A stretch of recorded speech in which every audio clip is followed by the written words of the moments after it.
It's September, 9 AD, and you're a Roman soldier marching through a German forest. The trees are so thick you can barely see the sky. It's raining. It's been raining for 3 days straight. Your sandals are caked in mud. Your shield weighs twice what it should because the leather covering is soaked through. You're cold, you're tired, and you're lost. But none of that matters because you're Roman. You're part of 3 legions, the finest fighting force the world has ever seen. 20,000 professional killers who've conquered everything from Spain to Syria. A few barbarian tribes hiding in the trees. That's just another Tuesday. Then the forest explodes. Spears come flying out of the fog. Not the disciplined volley you're trained to face, but a chaotic storm from every direction. Men are screaming. Your centurion is down. There's blood in the rain. You try to form a defensive line, but the ground is a swamp and the enemy is everywhere and nowhere. You don't see an army. You see ghosts in the mist. And in that moment, as another wave of spears tears through your century, you realize something that Rome will never admit. You're not hunting barbarians. You're being hunted. Welcome to the Teutoburg Forest. Welcome to the place where 3 entire Roman legions vanished from history. Welcome to the worst military disaster Rome ever suffered. A massacre so complete that Augustus Caesar, master of the known world, would spend his final years wandering his palace at night, banging his head against the walls and screaming, "Varus, give me back my legions!" Before diving into these forgotten stories of survival and suffering, if you enjoy learning about the hidden truths of history, consider hitting that like button and subscribing for more content like this. And please comment below to let me know where you're listening from. I find it incredible that we're exploring these ancient stories together from different parts of the world, connected across time and space by our shared curiosity about the past. To understand why 20,000 professional soldiers walked into a death trap, you need to understand what Rome was in 9 AD. This wasn't the crumbling empire of the later centuries. This was Rome, at the absolute peak of its power. Augustus Caesar had just finished unifying the Mediterranean world after decades of civil war. The legions were unbeatable. They'd crushed the Gauls. They'd conquered Egypt. They'd pushed the boundaries of civilization to the edges of the known world. And now, Augustus had a new project. He wanted Germany. But Germany wasn't like other conquests.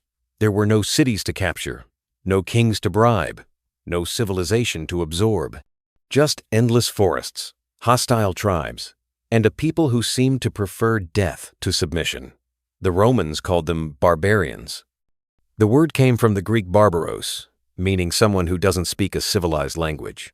To Roman ears, the Germanic tongues sounded like sheep bleating. Bar, bar, bar. It was meant to be an insult. But the insult masked a truth the Romans didn't want to admit. These barbarians were dangerous. The man Rome sent to conquer them was Publius Quinctilius Varus. If you're looking for the villain of this story, you're looking at him.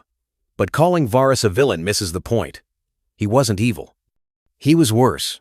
He was incompetent. Varus was a political appointee, a man who'd gotten his job through family connections rather than merit. He'd served in Syria, a wealthy, civilized province where his main job was collecting taxes and settling disputes. He knew how to govern a peaceful province. He had absolutely no idea how to handle a war zone. But Augustus trusted him. Varus had married into Augustus's own family. He was loyal, obedient, and experienced in administration. What could go wrong?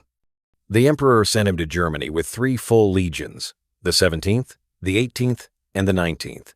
Each legion contained about 5,000 men, the finest infantry in the world.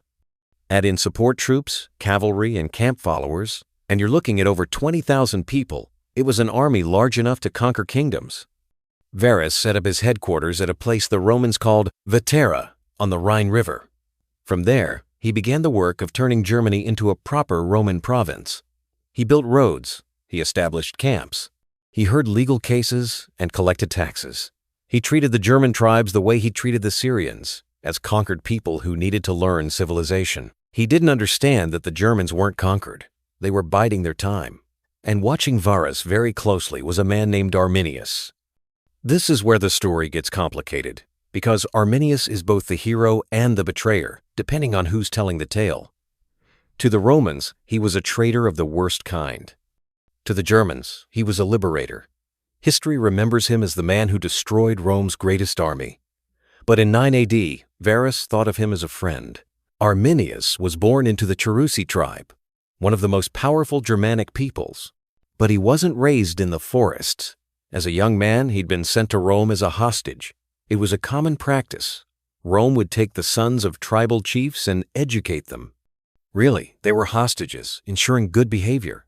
But Rome gave them a good life. They learned Latin. They learned military tactics. Many of them joined the Roman army. Arminius did exactly that. He became an officer in the auxiliary forces, the non-Roman troops who fought alongside the legions. He served with distinction. He earned Roman citizenship. He even earned the rank of equestrian, a member of Rome's middle nobility. He could ride with Roman officers as an equal. Varus trusted him completely. But Arminius had never stopped being a German. While he smiled at Roman dinner parties and spoke perfect Latin, his heart was in the forests. He watched the legions parade through his homeland, and he seethed. He saw Roman tax collectors stripping his people of their wealth. He heard Roman judges overriding tribal law. He understood something Varus never did. The Germans would never accept Roman rule. They would rather die. So Arminius began to plan. Not a battle, because he knew his people couldn't beat the legions in open combat. The Germans were fierce warriors, but they fought as individuals, not as disciplined units. A Germanic war band charging a Roman shield wall would be slaughtered. No, Arminius needed something different. He needed to strip the Romans of their advantages. He needed to catch them where their discipline, their armor, and their tactics would mean nothing. He needed to catch them in the forest. The conspiracy Arminius built was a masterpiece of deception. First, he needed the other tribes on board. The Germans were not a unified nation. They were dozens of independent tribes who spent as much time fighting each other as fighting Rome. Getting them to work together was like herding cats. But Arminius had a gift for speaking to his people. He reminded them of their freedom. He reminded them of their honor. Most importantly, he reminded them that Rome would never leave. If they didn't fight now, their children would grow up as Roman subjects. The tribes agreed to a coordinated uprising. But timing was everything. They needed the legions away from their fortified camps. They needed them stretched out and vulnerable. And, for that, Arminius needed Varus to trust him. In late summer of 9 AD, Arminius came to Varus with troubling news. A minor tribe in the interior had rebelled. It wasn't serious, just some young warriors making trouble. But it needed to be dealt with quickly before it spread. Varus should take his legions and put down the rebellion. It would be a show of force. A quick march into the interior, crush the rebels, march back before the autumn rains made the roads impassable. Varus believed him completely. Why wouldn't he? Arminius was Roman. He'd fought for Rome. He'd bled for Rome. And he was right. Rome couldn't let rebellion go unpunished, even minor ones. That's how you lose control of a province. Varus gave the order. The 3 legions would march. Some of Varus's officers were suspicious. One of them, a man named Segestes, actually warned Varus directly. He told him that Arminius was planning a betrayal. He even suggested arresting Arminius immediately, but Varus laughed it off. Segestes and Arminius were rivals. Segestes' daughter was supposed to marry someone else, but Arminius had eloped with her. This was just family drama, not a military threat. Varus ignored the warning. It was the last mistake he would ever make. The Roman army that marched out in September of 9 AD was massive and cumbersome. 20,000 people don't move quickly, especially when half of them aren't soldiers. The legions brought their families, their slaves, their merchants, their prostitutes. It was a mobile city. They brought wagons full of supplies. They brought siege equipment, even though they were supposedly just dealing with a small rebellion. They brought everything, because that's what you do when you're Rome and you own the world. The route Arminius suggested would take them through the Teutoburg Forest. Actually, Teutoburg is a modern name. The Romans called it the Saltus Teutoburgiensis. It wasn't a single forest, but a region of dense woodland and marshland that stretched across northern Germany. The trees were ancient oaks and beeches, so thick that sunlight barely reached the ground. The paths were narrow. The ground was soft. It was the last place you'd want to take an army. But Arminius assured Varus it was the fastest route. And besides, what did the Romans have to fear? They were legionaries, the finest infantry in the world. Let the Germans hide in their forests. Rome would burn those forests down if necessary. On the first day of the march, nothing happened. The column stretched for miles, winding through the forest paths. The legionaries marched in their usual order, shields on their backs, packs on their shoulders. They complained about the weather. It was raining, a cold autumn rain that turned the paths to mud. But Roman soldiers always complained. That's what soldiers do. On the second day, the attacks began. They were small at first. A few spears thrown from the trees, some arrows. The Romans barely had time to react before the attackers vanished back into the forest. The legion cavalry tried to give chase, but their horses bogged down in the mud. The Germans were on foot, moving through terrain they'd known since childhood. They disappeared like smoke. Varus wasn't worried. This was harassment, not a real attack, probably just some bandits looking for easy loot. The column kept moving, but the attacks kept coming. Every hour, another ambush. The Germans would appear, throw their spears, kill a few Romans, and vanish. The legionaries tried to form defensive positions, but you can't form a proper shield wall when you're stretched along a forest path. The sentry at the front couldn't see the sentry at the back. Communication was impossible. By the end of the second day, Varus started to realize something was wrong. This wasn't a random bandit raid. This was coordinated. The attacks were coming from multiple directions. They were targeting officers specifically. Centurions were dying. Standard-bearers were dying. The men who held the army together. And where was Arminius? He disappeared. He claimed he was riding ahead to scout, or riding to the sides to coordinate with allied German warriors. But he was never there when the attacks came. Some of Varus's officers started to put the pieces together. This wasn't a rebellion they were marching to put down. This was a trap, and they were already in it. Varus made a decision that night. They would abandon the baggage train and march for the nearest Roman fortress as quickly as possible. They would travel light and fast, but it was too late. The Germans had already sealed off the path ahead. Trees had been cut down to block the road. Earthen ramparts had been built across the narrow defiles. The Romans weren't marching through wilderness anymore. They were marching through a prepared killing ground. The third day was when the nightmare truly began. The rain was coming down in sheets now. The legionaries were exhausted, hungry, and terrified. They could hear the Germans in the trees howling like wolves, beating their shields, calling out to each other in their barbarous tongue. But they couldn't see them. The fog was so thick you could barely see 10 paces ahead. The Germans had built a massive earthen rampart across the main path, a wall of dirt and wood that forced the Roman column to bunch up. As the legionaries tried to tear down the rampart, the German warriors attacked from behind, from the sides, from everywhere at once. This is where Roman discipline started to crack. You have to understand what made the legions invincible. It wasn't their individual soldiers. A Roman legionary was a good fighter, but not superhuman. What made them unstoppable was their organization. A century fought as a single organism. 120 men moving together, shields locked, swords striking in rhythm. In an open battle, nothing could break a Roman formation. But there was no open battle here. There was only chaos. The legionaries couldn't form proper lines. The officers were dead. The standards were lost. Each soldier was fighting alone in the mud and the rain, while invisible enemies threw spears from the fog. The Roman armor, usually their greatest protection, became a death sentence. A legionary wore about 30 pounds of metal and leather. In the cold rain, it became a refrigerator wrapped around your body. Your hands went numb, your joints locked up. Men were so cold they couldn't grip their swords. And in the boggy ground, that armor weight meant you sank with every step. Men were literally drowning in mud, dragged down by their own equipment. The Germans, by contrast, wore almost nothing. Leather jerkins, maybe a bit of chainmail for the chieftains. They moved through the forest like ghosts. They knew every deer path, every firm piece of ground. They would attack, kill, and fade back into the trees before the Romans could respond.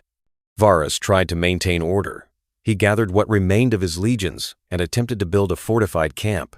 But even that simple task became a nightmare. To build a proper Roman camp, you need space, time, and earth that isn't soaked through. They had none of those things. The camp they built that night was little more than a circular ditch in a muddy clearing. No palisade, no proper defenses, just exhausted men huddling together in the rain, waiting for dawn. The Germans attacked throughout the night. Not a massive assault, just constant harassment. A spear thrown from the darkness, a rock slung from a tree, screaming and shouting to keep the Romans from sleeping. It was psychological warfare at its finest. By morning, the legionaries were broken men. On the fourth day, Varus knew it was over. Half his army was dead or dying. The survivors were scattered through miles of forest with no hope of regrouping. The nearest Roman fortress was still days away, and they would never make it. The Germans were closing in for the kill. This is where we have to talk about what happened to Varus himself.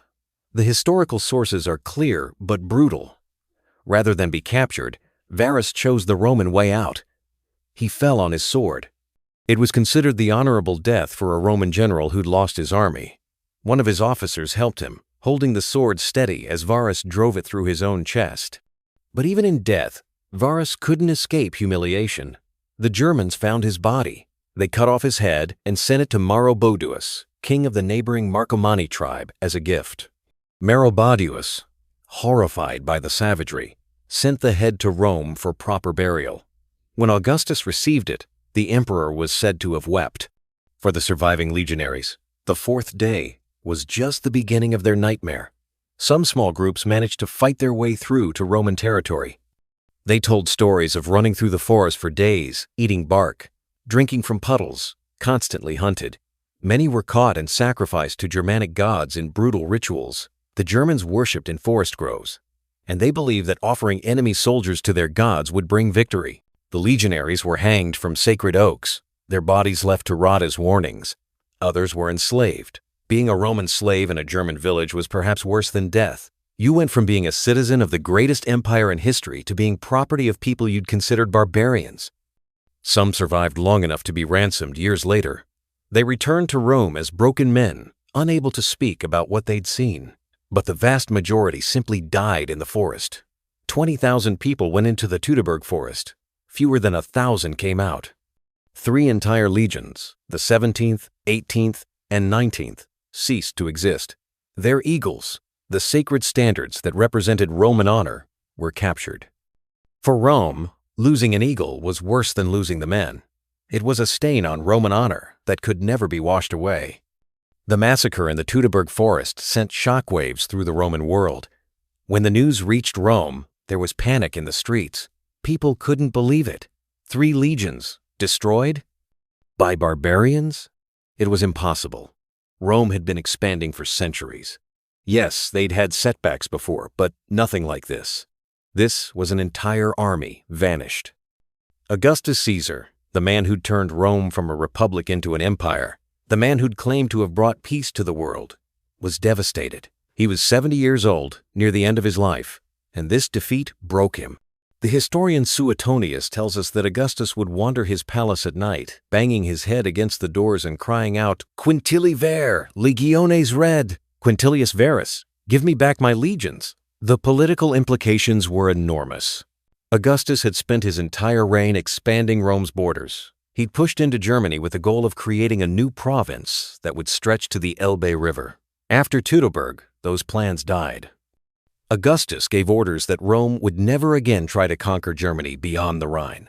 The Rhine River became Rome's permanent frontier, a border that would last for 400 years. Think about what that means for history.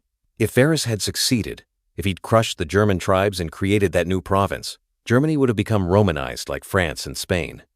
The German tribes would have learned Latin, adopted Roman law, built Roman cities. The entire trajectory of European history would have changed. There would be no distinct German nation, no Holy Roman Empire, no Bismarck, no world wars. The modern world exists, in part because Arminius defeated Verus in that forest. But Rome wasn't finished with Germany. Augustus might have accepted defeat, but his successor wouldn't. When Tiberius became emperor, he sent his nephew Germanicus to avenge the legions. Germanicus was everything Verus wasn't: young, aggressive, and an experienced military commander. Between 14 and 16 AD, he launched a series of massive campaigns into Germany. Germanicus had one specific goal: find the Teutoburg battlefield and bury the dead. For 5 years, the bodies of 20,000 Romans had been rotting in the German forest. Their spirits couldn't rest, according to Roman belief, until they'd been properly buried. In 15 AD, Germanicus found the site.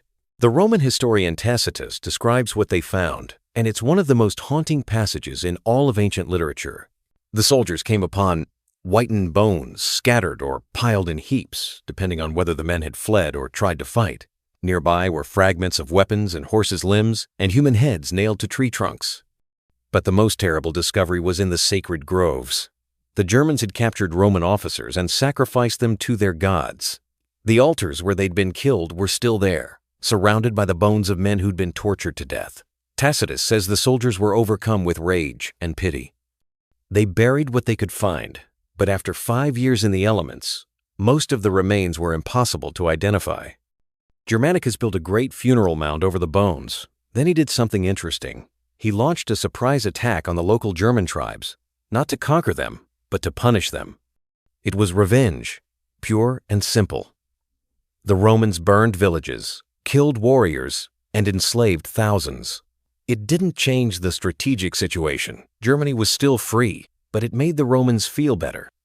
Then Germanicus went hunting for the eagles. 2 of the 3 lost standards were recovered in Germanicus's campaigns. The eagle of the 19th Legion was found in a tribal shrine. The eagle of the 17th was recovered after a bloody battle. Both were brought back to Rome in triumph. The eagle of the 18th was never found. Somewhere in Germany, buried or hidden, that last standard remains lost to history. As for Arminius, his fate was ironic. He'd united the German tribes to destroy Rome, but he couldn't keep them united in peace. In the years after Teutoburg, the tribes went back to fighting each other. Arminius tried to make himself king of all the Germans, which went against their traditions. They believed in elected leaders, not hereditary monarchy. In 19 AD, just 10 years after his greatest triumph, Arminius was assassinated by members of his own family. He was 37 years old. The Romans were delighted. Tacitus wrote that Arminius was beyond doubt the liberator of Germany, but added that he'd been destroyed by the very people he'd saved. There's a sense of satisfaction in the Roman sources. They couldn't beat him on the battlefield, but the Germans took care of him for them. For centuries after Teutoburg, the battle remained a scar on Roman pride. No emperor ever seriously tried to conquer Germany again.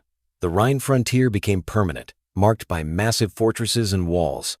The Romans built the Limes Germanicus, a line of watchtowers and forts that stretched for 340 miles. It was a statement, this far and no further.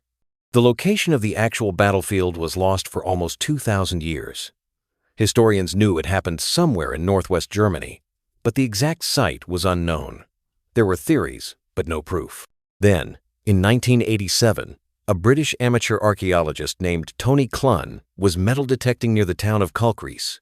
He found some Roman coins.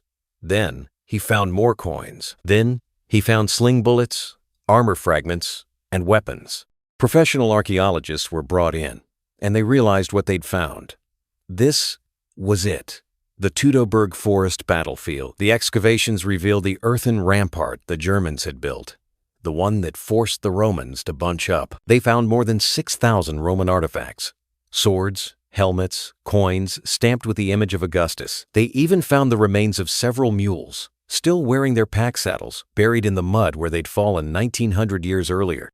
The most chilling discovery was a face mask. Roman cavalry sometimes wore decorative face masks in parade, masks that made them look like gods or heroes. This one was crushed and bent, torn from a cavalryman's helmet in the chaos of battle.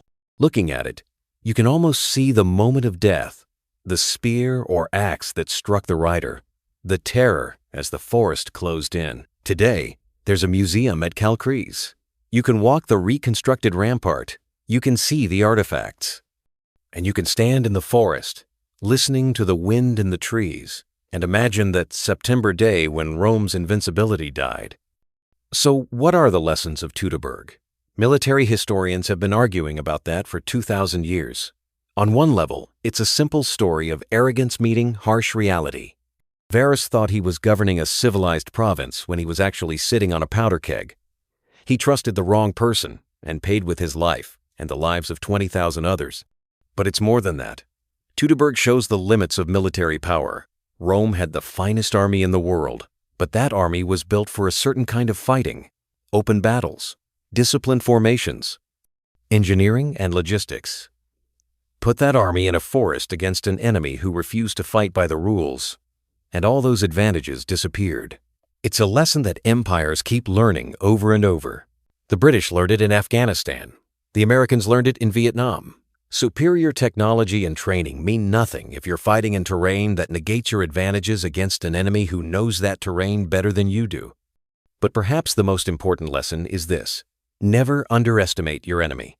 The Romans looked at the Germans and saw barbarians, primitive savages who should have been grateful for Roman civilization. They never considered that the Germans might prefer their own way of life.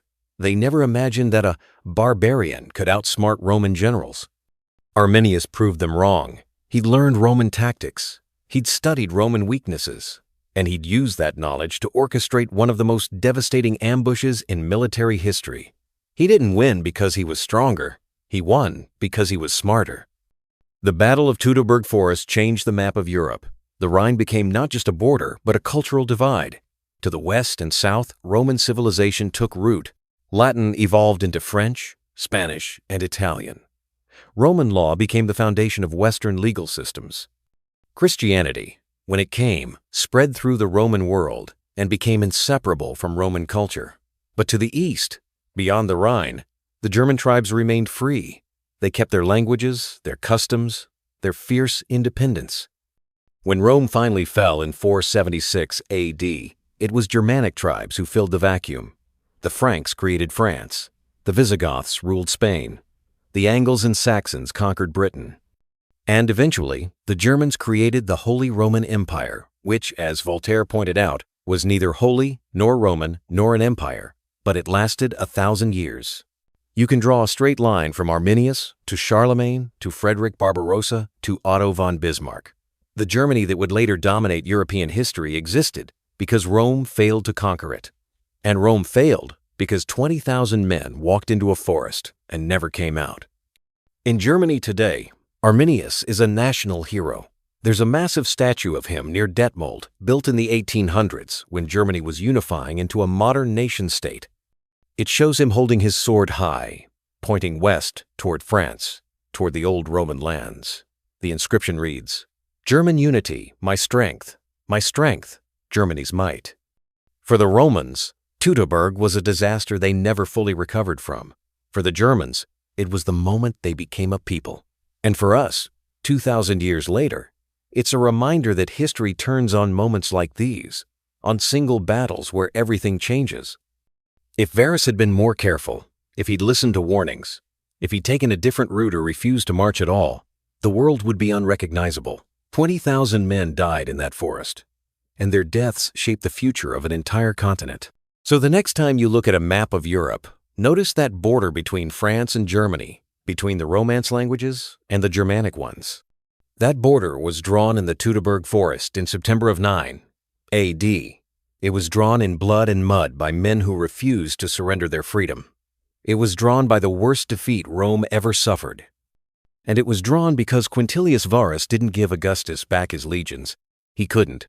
They were already ghosts in the German forest. And ghosts don't come home. Thank you for joining me on this journey into one of history's bloodiest disasters. If you enjoyed this deep dive into the Battle of Teutoburg Forest, please hit that like button. It really helps the channel survive the algorithm. Make sure you're subscribed and have the bell notification turned on so you don't miss our next documentary. And I want to hear from you in the comments. Do you think Rome could have ever conquered Germany? Was Arminius a liberator or a traitor? Could Varus have avoided the disaster if he'd been more careful? Let's discuss it down below. Until next time, remember, history is written by the survivors, and in the Teutoburg Forest, there were very few of those.